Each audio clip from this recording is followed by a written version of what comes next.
మంత్రి లోకేష్పై BCY party అధినేత రామచంద్ర యాదవ్ ఆగ్రహం వ్యక్తం చేశారు. రాజ్యాంగేతర శక్తిగా లోకేష్ వివరిస్తున్నారని మండిపడ్డారు. హోంమంత్రిగా అనిత ఉన్న ప్రతి ఎస్పీ ఆఫీస్కి లోకేష్ నోట్ ఫైల్స్ పంపుతున్నారని విమర్శించారు. లోకేష్ హోంమంత్రా లేక విద్యాశాఖ మంత్రి అంటూ ఎద్దేవా చేశారు. చాక్లెట్లు, బిస్కెట్లు విక్రయించినట్లుగా మాదక ద్రవ్యాలు విక్రయిస్తున్నారన్నారు. నా కుమార్తె ప్రయాణిస్తున్న వాహనాన్ని అడ్డుకుని ఆకతాయిలు అల్లరి చేస్తే పోలీసులకు ఫిర్యాదు చేసినా పట్టించుకోలేదన్నారు.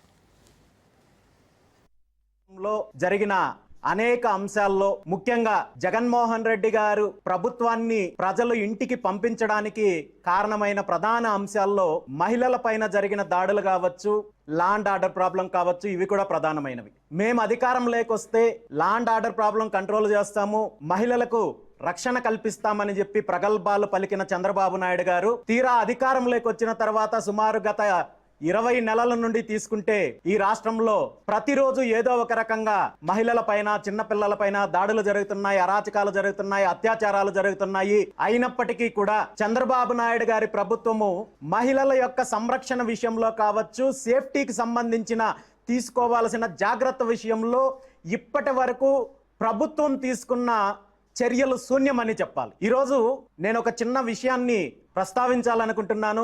మామూలుగా అయితే దీని గురించి నేను మాట్లాడకూడదు అనుకున్నప్పటికీ కూడా రాష్ట్రంలో పరిస్థితులు ఎలా ఉన్నాయో, శాంతి భద్రతలు ఎలా ఉన్నాయో, పోలీస్ వ్యవస్థని ఏ విధంగా దుర్వినియోగం చేస్తోందో ప్రభుత్వము ఈ రాష్ట్రానికి, రాష్ట్ర ప్రజలకు తెలియాల్సిన అవసరం ఉంది కాబట్టి నేను ఈ విషయాన్ని ప్రస్తావిస్తున్నాను. 2 రోజుల క్రితము నేను ఒక ప్రైవేట్ ఫంక్షన్ కి వెళ్తే నాతో పాటు మా అమ్మాయి వాళ్ళ క్లాస్మేట్స్ కూడా ఆ కార్యక్రమానికి హాజరయ్యి సాయంత్రము తిరుగు ప్రయాణంలో ఉంటే మా అమ్మాయితో పాటు కొంతమంది ఆడబిడ్డలు వస్తున్న కారును ఒక ఆకతాయి అటకాయించి సుమారు 10 కిలోమీటర్లు వెంబడించి మరి పుంగనూరు దరిదాపులకు వచ్చిన తర్వాత ఓవర్టేక్ చేసి ముందుకొచ్చి కారు నాపి మా డ్రైవరు, ఆ కారు డ్రైవ్ చేస్తున్న డ్రైవర్ ఎవరైతే ఉన్నారో ఆ అబ్బాయి అయ్యప్ప స్వామి మాలలో ఉంటే కూడా దుర్భాషలాడుతూ ఆడపిల్లల్ని బెదిరించే ప్రయత్నం జరిగింది.